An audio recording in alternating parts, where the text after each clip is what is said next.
말씀 나누기 전에 갈라디아서 2장 20절 고백합니다. 내가 그리스도와 함께 십자가에 못 박혔나니 그런즉 이제는 내가 사는 것이 아니요 오직 내 안에 그리스도께서 사시는 것이라. 이제 내가 육체 가운데 사는 것은 나를 사랑하사 나를 위하여 자기 자신을 버리신 하나님의 아들을 믿는 믿음 안에서 사는 것이라. 아멘. 네, 오늘 출애굽기 3장의 말씀을 통해서 애굽인의 손에서 하나님이 직접 내려오셔서 건지시겠다는 이 언약의 말씀을 함께 나누기를 원합니다. 네, 우리 옆에 분들 보시면서 서로 인사하도록 하겠습니다. 그리스도는 완전하고 충분하고 모든 것입니다. 한 번 더 하겠습니다. 전도는 하나님의 마음이고 하나님의 일입니다.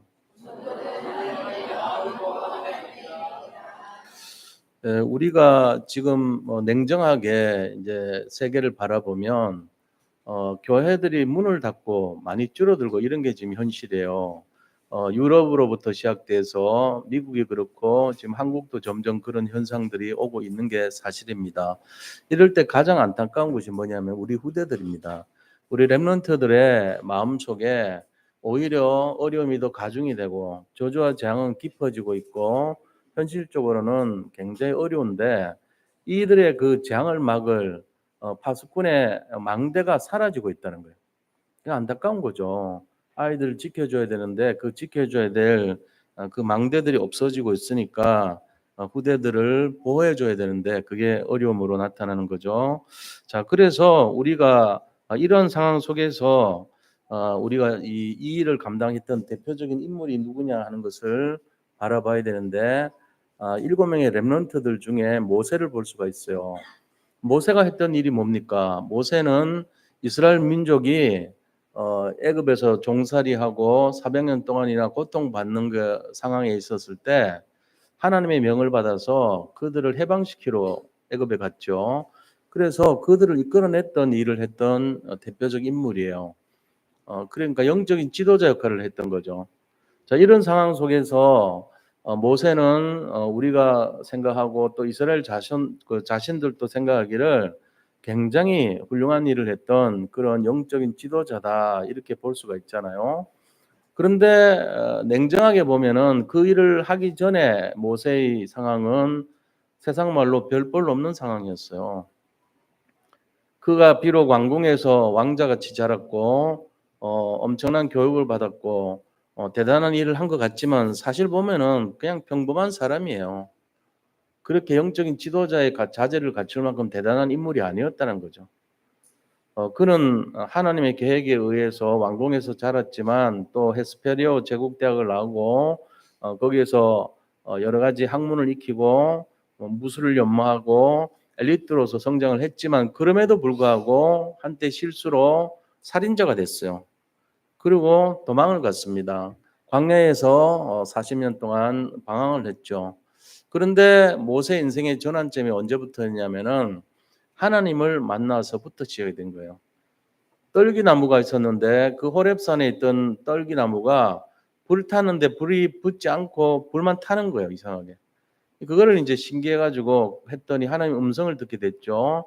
모세야, 이곳은 거룩한 곳이니라. 내 발에서 신발을 벗으라. 이렇게 말을 하고 내가 이스라엘 민족의 그 부르짖는 우고 굉장히 힘들다고 하는 그 소리를 내가 들었다. 너가 가서 그들을 해방시키고 와라. 이렇게 얘기를 하신 거예요. 그때부터 모세는 하나님의 쓰임받는 도구가 되어서 영적인 리더로서 굉장히 쓰임을 받게 됐죠. 자, 우리가 이거를 보면은 모세 모습 속에서 뭐를 봐야 되냐면은 우리의 모습을 봐야 됩니다. 우리도 이 시대에 흑암이 가득한 세상, 우리 후대들을 보호하지 못하는 세상, 어려움과 힘든 일이 가득한 세상 속에서 평범한 삶을 살고 있어요, 지금. 그런데 우리가 어느 날 복음을 만났고 하나님 앞에 서게 되는 거예요. 그럴 때 그 고통과 어려움 속에 있던 우리를 건져내서 정말로 영적인 비밀을 알게 하시고 정말 이 시대를 살리고 현장을 살리고 회복하라고 우리를 부르신 거란 거예요. 자, 이 시대 우리에게 대한 하나님의 계획이 정말로 그리스도를 알게 하시고 하나님 자녀로 삼으시고 백성으로 삼으신 다음에 고통과 재앙 속에 있는 현장의 많은 갈급한 영혼들을 살리고 우리 후대들에게 언약을 전달하고 그리고 세계를 복음하는 일을 맡기셨다는 거예요. 이게 모세나 우리가 찾아내야 될 내용들이에요. 모세는 찾았고 그것을 전달했던 것입니다. 그 언약이 지금까지 왔죠, 사실은. 그래서 오늘 우리가 이 내용을 통해 가지고 다시 한번 모세가 했던 일에 대한 부분들을 생각을 좀 해봐야 돼요. 모세가 했던 일이 뭐냐면 전도예요. 전도. 영혼을 구원한 거죠. 어떻게 보면 이스라엘 사람들이 애굽에 종살이 했던 곳에서 그들의 영혼을 살리기 위해서 전도자의 발걸음을 했던 것이다 하는 것을 알 수가 있는 것입니다. 전제 조건이 목숨을 내놔야 돼요. 목숨 걸고 그 일을 했어요. 바로 앞에 가면 죽임을 당할지도 몰랐던 거죠. 자, 그러면은 왜 그렇게 했을까요? 이제 이걸 우리가 좀 생각을 해봐야 됩니다. 그래서 자, 본론에 들어가서 첫 번째입니다. 전도란 게 뭔가를 알아야 돼요. 모세가 이 전도란 게 뭔가를 이해했어요. 전도는 우리가 방법으로 배우는 것이 아닙니다. 그럼 전도는 뭘로 하냐? 전도는 하나님의 마음을 아는 것이 전도고 하나님의 일을 하는 것이 전도입니다. 이거 알면 전도하게 돼 있어요. 하나님의 마음을 알고 하나님의 일을 하게 되는 것이 전도자의 발걸음이에요. 그러니까 우리가 전도를 하라라든지 아니면 전도를 배우라든지 이것이 아니고 되어진단 말이에요. 언제 되어지냐? 하나님의 마음을 알면은 되게 돼 있어요. 하나님이 우리를 전도해서 구원받아서 우리가 하나님 자녀가 되고 백성이 되었던 것처럼 우리 또한 하나님의 마음을 안다면 현장에 어려움 당하는 사람들을 볼 때 저 사람들을 살려야 되겠구나 이런 마음을 저절로 알게 되죠. 부모님들이 자녀를 볼 때 하나 귀하지 않는 자녀가 있겠어요? 그러니까는 이 부모의 마음을 알려면 결혼해 보면 알죠. 그러면 결혼하기 전에 나밖에 모르던 그 철없던 시절에 우리가 이제 새롭게 변화되죠. 왜 변합니까? 부모의 마음을 알게 되니까. 부모의 마음을 아니까 무슨 생각 들어요? 자기가 좀 덜 먹더라도, 자기가 좀 꾸준히 일을 하더라도, 고생을 하더라도 자식을 위해서 헌신하는 걸 배우게 되죠. 자식을 위해서 저절로 하나님의 마음을 알게 되고 부모의 마음을 알게 되는 거예요. 아, 우리 엄마가 이랬구나. 우리 아버지가 이런 마음이었구나 하는 것을 세상 깨닫게 됩니다. 그래서 이제 세상 말로 철드는 거잖아요. 저절로. 뭐 우리도 모르게 그걸 되어지는 거예요. 그런 마음으로 하지 자녀를 네가 알아서 살아. 나는 더 이상 능력이 안 되니까 못 돌봐주겠어. 이러진 않잖아요. 부모가 그런 부모는 없어요. 내가 미안하다 그러지. 내가 너를 좀 도와주고 이렇게 뒷받침이 돼야 되는데 내가 충분하지 못한 거는 미안하다. 그러나 네가 나머지 부분은 좀 감당해야 되겠다. 이런 부모지. 나는 능력이 안 되니까 네가 알아서 해. 이런 부모는 없어요. 그렇잖아요. 그게 하나님의 마음이란 말이에요. 하나님이 우리를 볼 때 내가 너를 사랑한다. 네가 힘들겠구나. 이러지. 네가 알아서 살아야 돼요. 고생 좀 해. 이런 부모는 없죠. 물론 이제 아이의 장래를 위해서 고생시키려고 하는 좋은 의도로 가진 부모는 있어도 내팽개치듯이 그런 부모는 없습니다. 모세도 마찬가지였습니다. 지금 하나님이 모세를 만났을 때 제일 처음 한 얘기가 뭐예요? 우리가 누구든지 첫 번째 마음이 그분의 본심 아닙니까? 7절이 하나님의 마음이에요. 하나님이 모세를 만나서 제일 먼저 한 마음이 3장 7절에 나옵니다. 자, 보세요. 3장 7절. 여호와께서 이르시되 내가 애굽에 있는 내 백성의 고통을 분명히 보고 그들이 그들의 감독자로 말미암아 부르짖음을 듣고 그 근심을 알고 이거예요. 한마디로 하면 내가 안다 이 말인 거예요. 내가 너들 힘든 거 안다 이 말한 거예요. 부모님이 우리 처음 만나면은 밖에서 일 막 열심히 하다가 상사한테 막 야단도 맞고 신경도 쓰고 스트레스 받고 집에 오면 뭐라 그래요? 밥은 먹었니? 이래요. 말은 안 해도 내가 네 힘든 거 안다 이 말이 그 속에 다 들어가 있는 거예요. 배고프지 않냐? 힘들지 않아? 잘 견뎌야 돼? 이 한마디 속에 다 그게 숨어 있는 거예요. 내가 너를 안다는 거예요. 부모님이 너 좋은데 직장 갖고 취직했으니까 너 돈 좀 많이 버니까 용돈 내놔. 보자 말자. 그런 부모 없어요. 부모님한테 용돈 주면은 "아이고야 너 고생했는데 뭐 나한테 이런 걸 줘. 미안하게." 이런단 말이에요. 뭐냐면 부모님의 마음속에는 '내가 너를 안다.' 이거잖아요. "나도 겪어봐서 아는데 얼마나 힘들겠니." 이러잖아요. 아이들이 어디 가 가지고 고생하다가 오면은 아무 소리 안 하고 그냥 맛있는 거 해 주고 "너 먹고 싶은 거 없냐?" 이러고 묻지도 않아요. 괜히 이상하게 통닭 시켜 주고 뭐 이러잖아요. 왜? "내가 너를 안다." 이거잖아요. 그게 하나님 마음이에요. 이걸 알면은 우리가 하나님이 뭘 원하는지도 알게 돼요. 자, 그러면은 이게 바로 하나님의 마음을 아는 거예요. 자, 그러면서 우리가 좀 생각해 볼 게 이상한 걸 좀 생각할 수 있어요. 하나님이 우리를 그렇게 아셨다면 왜 굳이 400년 지나서입니까? 모세를 부르기 전에도 기회가 얼마나 많았어요. 애굽에서 종살이하고 요셉이 죽고 나서부터 요셉을 알지 못하는 왕들이 이 이스라엘의 종로 이스라엘 사람들을 종으로 삼고 노비로 삼고 노예로 삼았단 말이에요. 그때 그들이 얼마나 기도했겠어요. 이스라엘 사람들 예배 중심인데. 그럼 그 소리 듣고 사람 보냈으면 되잖아요. 그들 해방할 사람을 100년 전에 보내도 되고 200년 전에 보내도 되고 300년 전에 보내도 되고 요셉이 죽은 게 110년 때 죽었으니까 110살에 죽었으니까 요셉이 죽고 나서부터 한 290년 전에 사람 시켜 가지고 나오게 했으면 되잖아요. 근데 왜 굳이 400년 채우고 보내려고 그랬죠? 그것도 참 신기해요. 그죠? 그걸 가지고 뭐라 그러냐면요. 하나님의 절대 주권이라 그럽니다.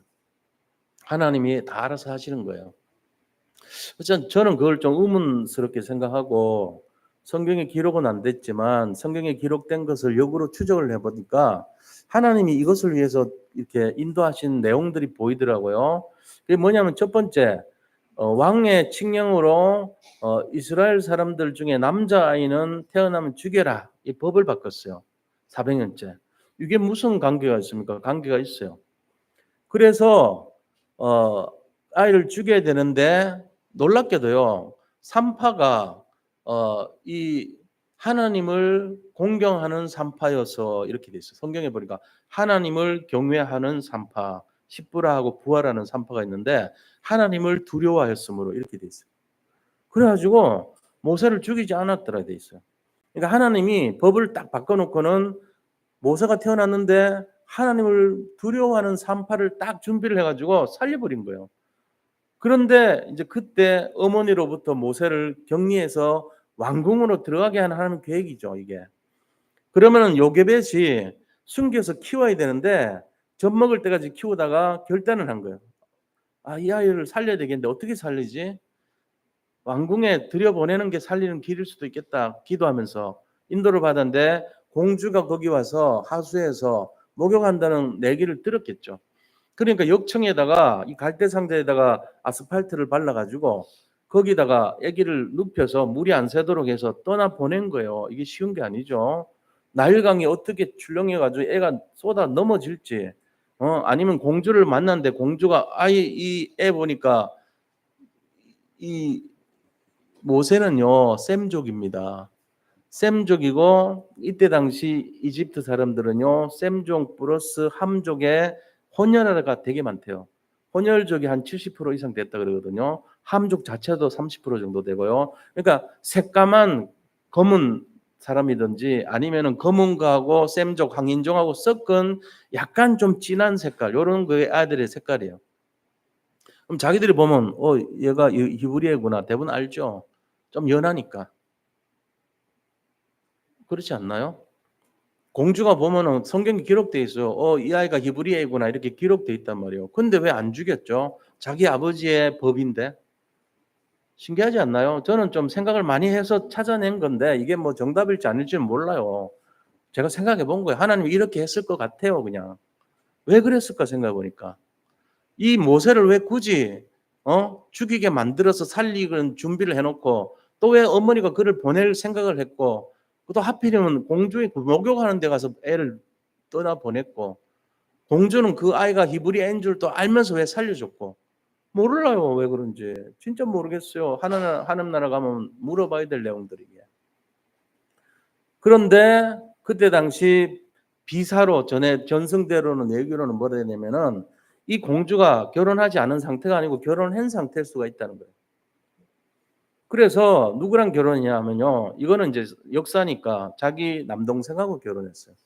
그때는 왕족끼리 근친으로 막 결혼하거든요. 투트모세 3세라고 돼 있어요. 근데 투트모세 2세가 이 법을 만들었고 아버지가 그 딸이에요. 그리고는 자기 밑에 동생하고 결혼했는데 이 투트모세 3세는 거의 이게 굉장히 유약하고 병약한 자라고 돼 있어요. 그래가지고 결혼하고 3년째인가 됐을 때 죽었어요. 그래서 이 공주가 이제 왕이 됩니다. 그래가지고 하셉투스 여왕이라고 해서 이스라엘 애굽의 역사상 굉장히 유명한 여왕이에요. 선덕 여왕 같이.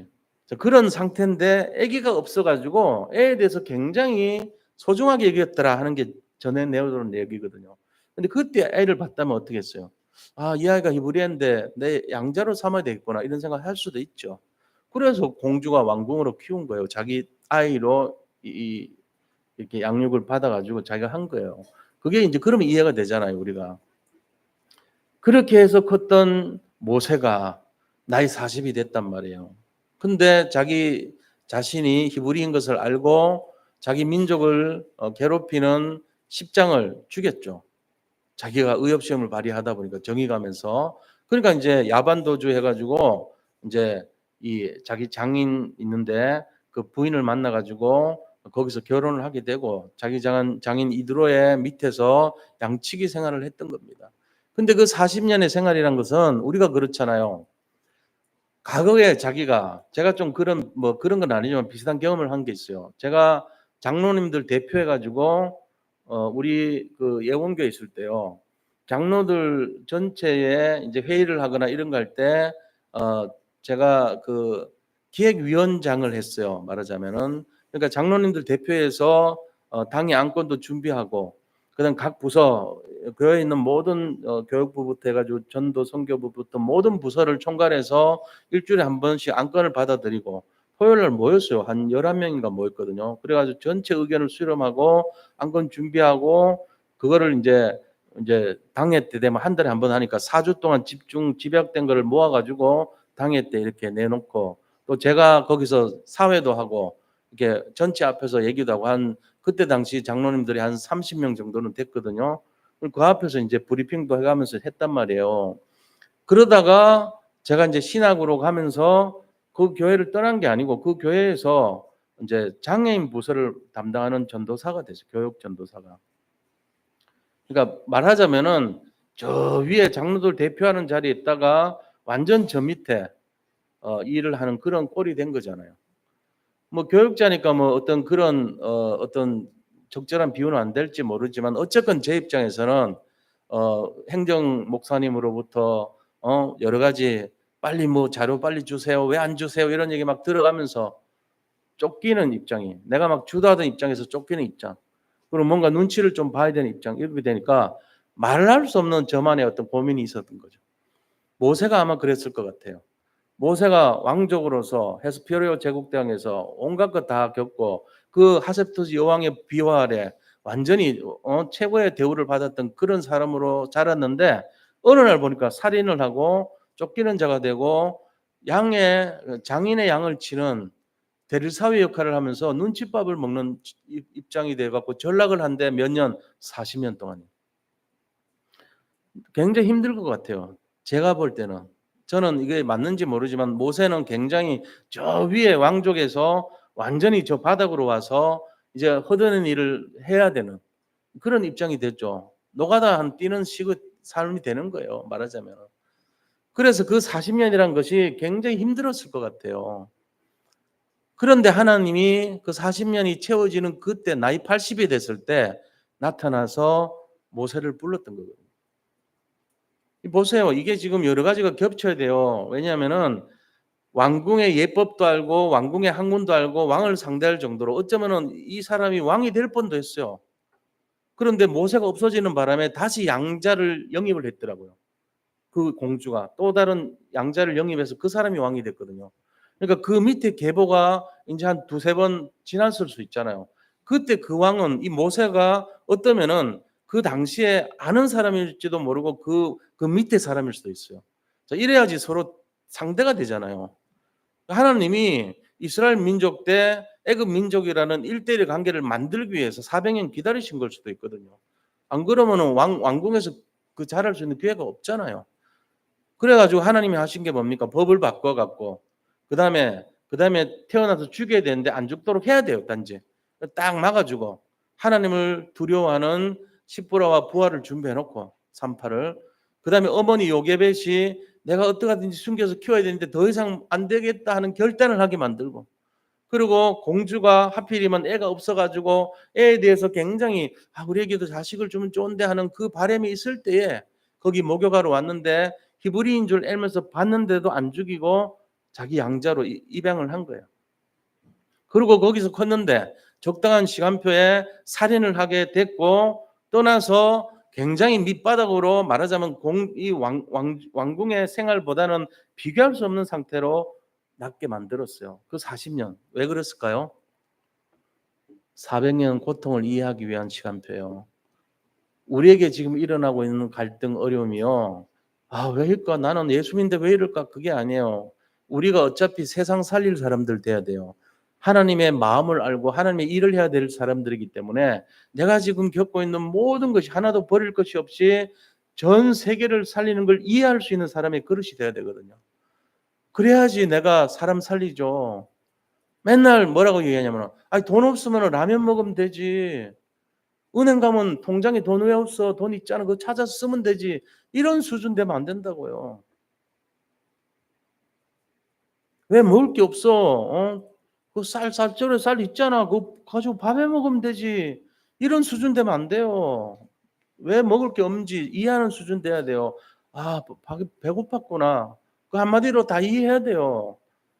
너 힘들었겠구나. 그래, 너 미래를 네가 준비할 때 뒷바라지를 내가 해줘야 되겠구나. 왜 나는 못 받았으니까. 그런 게 전부 우리가 살아왔던 배경이 돼야 돼요. 어떤 사람은요, 자기가 그런 거 못했기 때문에 진짜로 막 내가 굶어가면서까지도 너 살려줄게, 너 도와줄게 이런 마음 가져요. 왜요? 자기가 고통을 당해왔으니까 알죠. 제가 이렇게 뭐 건강하지는 못했잖아요, 지금까지. 그러니까 어떤 아픈 분들이 있으면요, 그 연민의 정이 생겨요, 저도 모르게. 그게 뭐 제가 뭐 그러고 싶어 그러나요? 그게 하나님의 마음이더라고요. 그러니까 어렵고 힘든 사람들 있으면은 저도 모르게 그 마음이 생기고 기도해 드리고 그런 거예요. 하나님의 일이기 때문에 하나님의 마음이기 때문에 그런 거죠. 그래서 이 애굽에서 나와 가지고 광야에서 40년 동안 고생했던 요셉 뭡니까 모세가 왜 그랬을까? 400년 애굽의 고통을 이해하는 시간표였다. 저는 그렇게 생각합니다. 이런 내용들이 성경에 있는 건 아니에요. 그런데 우리가 하나님의 심정으로 들어가면요, 이게 보인다는 말이에요. 그러니까 하나님의 마음을 알아야 돼요. 전도란 것이 하나님의 마음을 알 때 일어나는 자발적인 행동이지 뭘 뭐 훈련받고 뭐 교육받고 이래 갖고 되어지는 건 아니라고 봐요. 가장 중요한 것은 하나님의 중심에 있는 사랑입니다. 그게 하나님 마음이에요. 영혼을 사랑하는 마음이 없이 뭘 해보세요. 아무것도 안 돼요. 가장 중요한 것은 사랑하는 마음으로 해야 돼요. 어떤 거든지 한번 사랑을 갖춰보세요. 그 사랑의 마음이 있으면은 우리가 뭘 해도 심지어는 매를 떼고 대고 때려도 상대방은 알아요. 사랑해서 이런 거구나 다 압니다. 오히려 좋아합니다. 기뻐합니다. 왜요? 다 알죠. 왜 모르겠어요. 저는 훈련 받을 때 굉장히 많은 사랑을 받았어요. 진짜로. 왜냐하면 제 몸이 약한 거를 우리 그 학생 대장이 중령이셨는데 저를 면담을 하는데 알았어요. 어떻게. 너 어디 몸이 아픈 데가 있냐 물어보더라고요. 좀 깜짝 놀랐죠. 제가 그런 걸 기록한 적이 없는데. 그래서 제가 이제 솔직하게 묻길래 솔직하게 말했죠. 예, 제가 콩팥이 안 좋은데 왔습니다. 그러니까 왜 여기 왔네요. 제가 우리 집안이 좀 형편이 안 돼서 돈을 받고 공부를 해야 되기 때문에 제가 몸이 아파도 지원해서 왔습니다 하니까 그분이 이제 아는 거예요. 그랬구나. 그러면서 도와주더라고요. 전부 부대장이 한 3분이 계셨는데 각 부대장들이 그다음부터 우리가 14주 교육받는데 한 3주째 제가 면담하고 얘기를 드렸는데 그다음부터 이상하게 막 소리쳐요. 누구 몇 번 생도 나와 그러면서요. 해가지고는 일부러 넌 여기서 죽어 이러더라고요. 왜 죽으라 그래요? 쉬라는 얘기예요. 남들은 막 70바퀴 돌리는데 나는 여기서 여기 죽어! 그러면서 끝까지 죽어 있어야 돼. 죽는 게 뭔데 누워서 쉬는 거지. 잠들면 안 되니까 눈 깨고 있었지만 그런 식으로 막 도와주는 거예요. 뭐 좋은 건 아니나 제 입장에서는요. 아우 신랄 같은 그런 어떤 진짜 숨쉴 구멍을 열어주더라고요. 계속 그렇게 해서 지내서 나는 이긴 거예요. 두 명이 태교했거든요. 못 참아갖고. 나는 당연히 태교해야 될 사람이에요. 근데 그거를 이겨냈다고 정신력으로 이긴 거죠. 그 학생대장이 굉장히 좋은 분 같아요. 지금 뭐 나를 도와줬다 그런 게 아니고 왜냐하면 내가 병약하고 한 걸 뭔가를 눈치를 채고 자기들끼리 모여가지고 얘는 좀 그런 사연이 있으니까 도와줘라 이렇게 했던 것 같아요. 제가 느낄 정도로. 그렇게 하면서 우리 조에 들어오면은 이상한 막 일이 일어나요. 선착순 하면은 빨리 뛰어놓은 애부터 다시 돌아와야 돼. 내가 껴 있으면은. 늦게 온 애들은 거기서 있고 앞에 1등부터 5등까지 다시 선착순 이러고 해요. 저는 항상 10등, 15등 사이에 껴 있는데 그러니까 그런 식으로 많이 도와주더라니까. 이게요. 하나님이 우리를 아시는데 하나님의 마음이 그런 거 아닙니까? 연약하면은 연약한 사람 도와주고 싶잖아요. 저도 이제 그런 걸 많이 느낀 거예요. 그래서 군대에 있을 때도 어떤 면에서는 같은 종사하는 그 병들이요. 저한테 막 연락 오고 한 3년까지 그런 애들 많았어요. 형이라 그러고. 왜냐하면 그 아이들한테 진심으로 내가 마음으로 도와줬기 때문에 그래요. 저 이론 사관학교 나온 그 출신하고는 좀 다르잖아요. 우리는 학사 장교들이니까. 그러니까는 그렇게 와가지고 어떤 애는 엉엉 울기도 하고 힘들다 그러기도 하고 자살하는 애들도 많거든요. 내가 따뜻하게 많이 해줬어요, 사실은. 그러니까는 계속 연락 오고 그렇게 하더라고요. 고생을 많이 하니까. 이게 하나님의 마음은요, 딴 거 아니에요. 사랑받아 보면은 저절로 알게 돼 있죠. 그래서 저도 하나님이 저를 사랑해서 구원하셨던 것처럼 그런 마음이 생기더라고요. 거기서 시작해야 돼요, 이게. 자, 이래가지고 우리가 40년 종살이를 통해서 400년 이스라엘 고통을 알게끔 만들고 이제 현장으로 들어간 거죠. 자, 그러고는 두 번째입니다. 이 전도란 게 뭐라고 얘기했습니까? 하나님의 마음, 하나님의 일을 하는 사람의 그것이 전도라 그랬잖아요. 그때 하나님은 우리에게 뭐라고 얘기하십니까? 아우, 전도를 하나님 너무 힘들어요. 저는 전도를 못하겠어요. 너무 어려워요. 이럴 수 있잖아요. 근데 하나님이 딱 얘기합니다. 내가 할게. 처음에 내가 안다. 그죠? 처음 보면서 아유, 고생 많이 했지. 내가 안다. 이러고는 두 번째 내가 할게. 이게 8절이에요. 8절 한번 읽어볼게요. 8절 읽어보겠습니다. 내가 내려가서 그들을 애굽인의 손에서 건져내고 그들을 그 땅에서 인도하여 아름답고 광대한 땅, 젖과 꿀이 흐르는 땅, 곧 가나안 족속, 헷 족속, 아모리 족속, 브리스 족속, 히위 족속, 여부수 족속의 지방에 데려가려 하노라.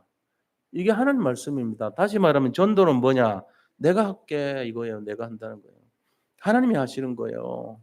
그래서 제가 정리를 했는데 이렇게 했어요. 내가 내려가서 내가 그들을 건져내고 내가 그들을 젖과 꿀이 흐르는 가나안으로 인도하겠다. 그런데 하나님이 그걸로 끝나면 우리가 할 일이 없잖아요. 그러니까 10절, 12절에 보니까 이렇게 또 말씀하십니다. 10절에는요. 내가 너를 보내겠다. 우리를 쓰신다는 거예요. 12절에는요. 내가 너와 함께 하겠다. 내가 너를 보내는데 혼자 보낸 게 아니고 내가 너하고 함께 할게. 이게 하나님의 방법이라니까요. 10절 한번 읽어보겠습니다. 이제 내가 너를 바로에게 보내어 너에게 내 백성 이스라엘 자손을 애굽에서 인도하여 내게 하리라. 하리라요. 내게 해라가 아니고 내게 하리라. 하나님 하시는 거예요. 12절에는요. 하나님이 이르시되 내가 반드시 너와 함께 있으리라. 내가 그 백성을 애굽에서 인도하여 낸 후에 너희가 이 산에서 하나님을 섬기리니 이것이 내가 너를 보낸 증거니라. 다시 말하면 우리가 증거가 뭐냐? 이 땅에서 이 산에서 예배드리는 거예요. 그게 하나님 우리와 함께 하신 증거거든요. 그래서 우리가 이 땅에 오는 네 가지 말씀 기억하셔야 돼요. 뭡니까? 전도는 하나님 마음을 알고 하나님 일을 하는 것인데 제일 첫 번째 하나님 마음이 야 고생했지 내가 너를 안다 이 말씀하셨어요. 두 번째는 내가 너를 살리는데 내가 할게 이 말이에요. 근데 하나님이 쓰시겠다 하시면서 내가 너를 보낸다. 그러나 너 혼자가 아니고 내가 반드시 너와 함께 하겠다. 너희들은 아무것도 할 거 없어. 그냥 그리스도 전달만 하면 돼. 그리고 증거로 예배만 드려. 이것만 딱 얘기하신 거예요. 이게 오늘 메시지입니다. 우리가 이거를 뭐 복잡하게 할 거 없어요. 구약은 어렵지만 간단하게 말씀하면 이거란 말이에요. 그래서 우리는 전도에 대해서 부담 갖지 마시고 그냥 가서 그리스도 전하면 돼요. 결과가 시원찮아도 하나님이 나와 함께한 결과니까 괜찮아요. 우리가 왜 이렇게 내가 열심히 했는데도 안 되죠? 할 필요 없어요. 하나님이 하신 결과예요. 근데 보통 한 사람 돌아올 때까지 한 7번 전도를 이렇게 설명을 듣고 말씀을 받는데요. 내가 그중에 한 번은 한 거예요, 지금. 그러니까 내가 그 일을 한 번은 한 거예요. 그럼 어느 날 시간표 되면 그 사람 믿게 돼 있어요. 그러니까 전도는 되어지는 것이고 하나님이 하시는 거예요. 내가 그와 함께 하면 되고 그를 위해 기도했다면 응답은 오게 돼 있습니다. 우리가 기도는 하잖아요. 자기 가장 사랑하는 사람이 있는데 복음 모르면 안타까워서 기도하잖아요. 그게 전도 아닙니까? 하나님 저 사람이 예수 믿게 해주세요. 기도하잖아요. 좀 안타깝고 힘든 사람들 보면 하나님 저 사람 좀 살려주세요. 예수 믿고 복음 알게 해주세요. 기도하잖아요. 그게 전도란 말이에요. 그게 하나님의 마음이라니까요. 자, 그러면은 이걸 하려면 어떻게 돼요? 맨날 비실비실거리고 힘들고 안 보이고 힘들고 어려우면 안 되죠. 그러니까 하나님이 세 번째, 이 전도의 결과가 무엇인가? 전도의 결과로 오는 것이 무엇인가? 자, 그게요. 모세한테 주신 게 제가 나눠드린 유인물 있잖아요. 거기에 신명기 34장 7절 한번 읽어보자고. 밑에서 두 번째입니다. 같이 읽겠습니다. 모세가 죽을 때 나이 120세였으나 그의 눈이 흐리지 아니하였고 기력이 쇠하지 아니하였더라. 하나님이 건강도 지켜주세요. 이렇게 강건함을 지켜주신다는 거예요. 그러니까 우리가 할 수 있도록 만들어주세요. 할 수 있도록 경제도 회복해 주세요. 할 수 있도록 우리를 왕 같은 제사장으로 삼아주시는 거예요. 모든 것을 하나님이 하도록 만들어 주시면서 너가 해라. 내가 너와 함께 하겠다. 이렇게 하신단 말이에요. 그러면서 뭘 주세요? 그러면서 상급을 준비하셨어요. 이 모세가 한 것이 뭐냐면요. 이스라엘 민족을 해방한 것만이 아니에요. 우리하고 관계 있어요. 모세가 이스라엘 민족을 해방했던 것처럼 우리도 구원하신 거하고 관계 있어요. 왜냐하면 모세가 했던 그것이 전달돼서 언약의 바톤이 우리까지 온 게 우리가 구원이고 우리가 하는 백성이 된 거예요. 만약에 모세가 비슬비슬 해가지고 나이 80세 부름받았는데 85세 때 도저히 힘들어가지고 포기하고 죽었다면 우리는 너무너무 고통받는 세상에서 그냥 시달리고 끝나야 돼요. 근데 그게 아니고 정말 우리도 복음을 만나고 하나님을 만날 수 있던 이유가 모세가 그 일을 했던 거죠. 끝까지 할 수 있었다는 거예요. 그래서 우리에게는 뭐가 기대가 돼야 되냐? 우리는 의의 면류관처럼 하나님의 상급이 기대가 돼야 되고 하나님께서 주시는 미래, 영원한 축복과 하나님의 기업이 되는 응답을 기대하는 삶이 되어야 돼요. 그게 바로 우리 자신들이 디모데후서 4장 7절 8절의 삶이 기대되는 거예요. 한번 읽어보겠습니다. 나는 선한 싸움을 싸우고 나의 달려갈 길을 마치고 믿음을 지켰으니 이제 후로는 나를 위하여 의의 면류관이 예비되었으므로 주 곧 의로우신 재판장이 그날에 내게 주실 것이며 내게만 아니라 주의 나타나심을 사모하는 모든 자에게 도니라. 아멘. 그렇습니다. 우리가 이 하나님의 마음을 알고 하나님의 일을 하면은 우리도 모르게 의의 면류관이 준비되어 있다는 거예요. 의로운 재판장이신 예수님께서 이 일을 준비하시고 보고 계시고 인도하신다는 것입니다. 그래서 우리가 이 땅에 태어나서 왜 돈을 벌어야 되고 왜 건강해야 되고 왜 살아야 됩니까? 이유가 뭐죠?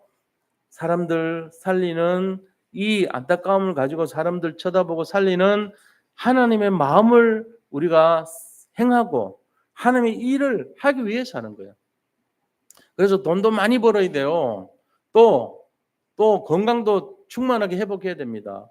그리고 세상의 지혜도 배워야 되고 그다음에 돕는 제자들 만남의 축복도 허락받아야 되고 영적인 이유도 우리가 분별력을 갖추고 영적 서밋 인생이 되어야 되는 거예요. 이게 가장 굉장히 중요합니다. 그래서 우리가 이 언약의 대열에서 우리가 달려가고 있어요. 지금 세계를 향해서 복음화를 향해서. 그런데 어떤 이유로든지 간에 여기 이 열차에서 하차하면 안 돼요. 왜? 우리가 여러 가지 얼마나 사단 마귀가 우리를 공격하고 끄집어 내리려고 하겠어요. 그러나 우리는 그게 아니고 이 일을 해야 된단 말이에요. 전도, 선교, 세계복음화는 계속되어야 된다는 거죠. 그래서 이 내용을 가지고 오늘 모세가 했던 것처럼 정말로 하나님의 마음을 가지고 하나님의 일을 하는데 우리가 중심을 드리고 인도를 받아야 된다 하는 것입니다. 그래서 잘못된 것이 있으면 갱신하고 또 정말로 필요하면은 응답을 제대로 받고 또 기도하면서 우리 자신들을 살피고 이런 거는 해야 되겠지만 궁극적으로는 사람 살리고 언약 성취하고 정말로 성령의 인도를 받는 이 내용이 중요하다 하는 것을 말씀드리면서 이 결론을 내리도록 하겠습니다. 결론이 뭘까요? 결론은 뭐냐면요. 전도가 하나님의 마음이고 하나님의 일이라는 거예요. 전도는 수단과 방법이 아니고 어떤 그런 내용이 아니라는 거예요. 전도는 하나님 마음 속에 들어가는 것이에요. 그리고 그 전도 속에 하나님의 모든 것이 숨어 있고 영원한 응답이 담겨 있다는 걸 알아야 됩니다. 그렇기 때문에 우리가 어떤 결론이냐? 이 시대 참된 전도자로서 언약을 성취하는 주역이 되어야 된다는 거예요. 우리는 언약 성취의 주인공이 되어야 된다. 이 사실을 명심하고 날마다 승리하시기를 축복합니다. 자, 이것이 우리의 응답이 될 수 있도록 함께 합심해서 기도하도록 하겠습니다. 함께 기도합니다. 하나님께 감사드립니다. 정말로 전도의 축복을 누리고 영혼을 살리고 하나님의 소원의 맨 인생이 되고 하나님이 원하시는 하나님의 마음을 아는 그러한 축복의 증인으로 당당히 승리하게 하여 주시옵소서. 아버지 하나님께서 우리와 함께 하시고 우리를 동행하시며 인도하시는 사실을 알고 좌로나 우로나 치우치지 말고 날마다 승리하는 삶이 되게 하여 주시옵소서. 모든 것을 감사드리며 살아계신 주 예수 그리스도 이름으로 기도드립니다. 아멘.